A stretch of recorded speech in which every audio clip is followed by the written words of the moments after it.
Morning, everybody. Oh, maybe it's the afternoon. If you cast your minds back this year, you've been learning about apostrophes, and you've been learning about the use of an apostrophe for a contraction. This is when you're shortening two words into one word. And there's loads of them. Okay, so this is an obvious one. Do not becomes don't, and we use the apostrophe. In this instance, it's replacing this letter here, isn't it? The O. Do not becomes don't. Will not becomes, what does will not become? Do you remember? Won't. Sorry, my apostrophe is a little large. Will not becomes won't. Should not. What does should not become? It becomes shouldn't. There are so many of these words, these contractions. Shouldn't, wouldn't, couldn't, shan't, isn't. Lots of them. Okay, so this is one example of where we use the apostrophe. Okay, so this is what you've been learning this year. Today, you're going to learn something new.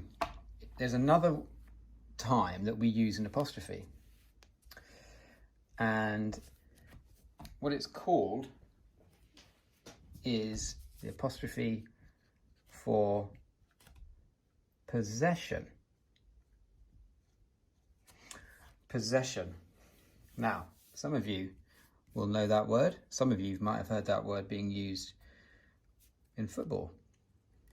The possession of the ball. Which means when you've got the ball.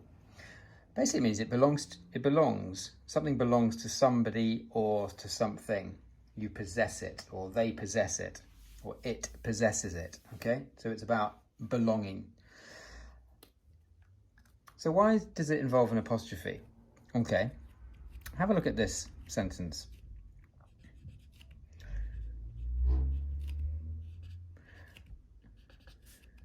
Matthew's shirt was red.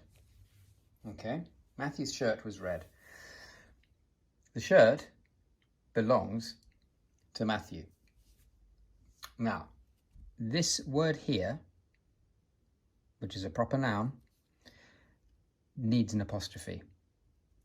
This is why it's called apostrophe possession for possession. When we've got this S at the end, we're going to need an apostrophe. Matthew's shirt was red. Okay? Let's have a look at another one.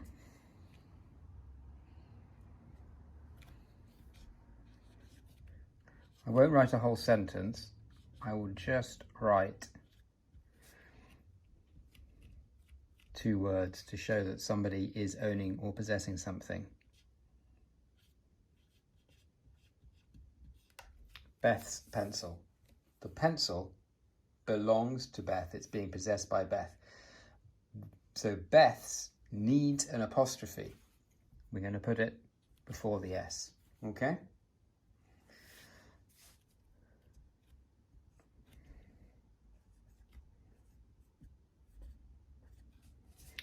Beth's rubbers.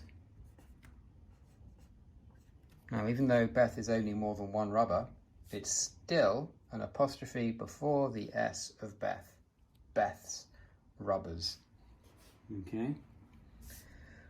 What about if we're saying England's weather is very hot at the moment? England's weather.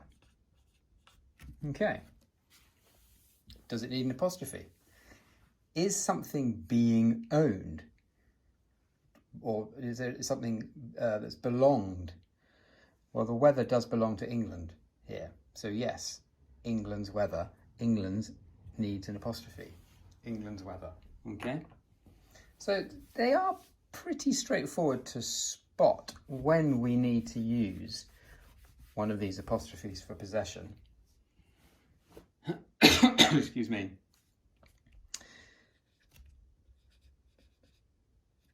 Sam's dog was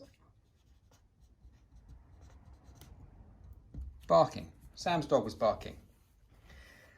Is there something that's being owned or belonged here? Yes, the dog is.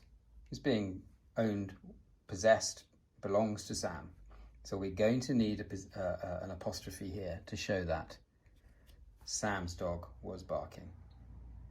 So you're going to have a practice now. Think to yourself, is somebody or something owning something? Yeah, is something being owned? If it is, it's going to need an apostrophe. All right. See how you get on? I look forward to seeing your responses. Okay, bye everybody.